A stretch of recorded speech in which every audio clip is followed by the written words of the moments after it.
लो भाई यूके वालों नवा कट्टा खुल गया। मेट ऑफिस ने ताजा जो है वो वार्निंग जारी कर दिया है यूके के रिहायशियों के लिए। बताया जाता है कि यूके में जो है वो बर्फ का, स्नो का एक बहुत बड़ा तूफान आने का खदशा जाहिर किया गया है, जिस तूफान से जो है वो यूके के बहुत सारे इलाके जो हैं वो मुतासर होंगे। ये तूफान यूके के किस किस इलाके को अपनी लपेट में लेगा और कब जो है इस तूफान के आने का खदशा बताया गया है, आज की वीडियो में मैं आपको तफसीलन बताऊंगा। आपने मेरी वीडियो को स्किप नहीं करना, बल्कि ज्यादा से ज्यादा लोगों तक इसको शेयर करना है ताकि हम इस इंफॉर्मेशन को ज्यादा लोगों तक पहुंचा सकें। आपको पता है कि यूके में इस वक्त जो सर्दी है वो अरूज पे है।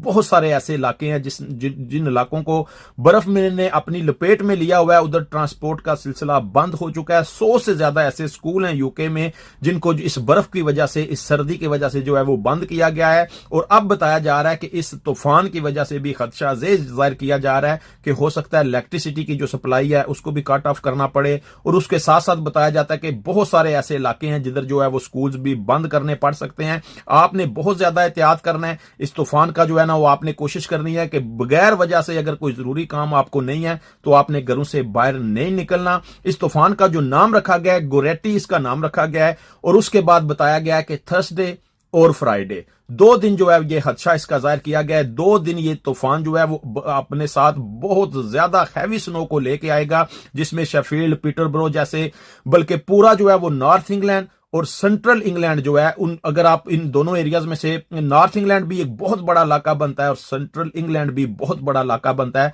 अगर आप इन दोनों एरियाज में से किसी जगह भी रहते हैं तो आप भी जो है वो इस तूफान से मुतासर हो सकते हैं। आपने अपना भी ख्याल रखना है और अपने प्यारों का भी ख्याल रखना है। शुक्रिया।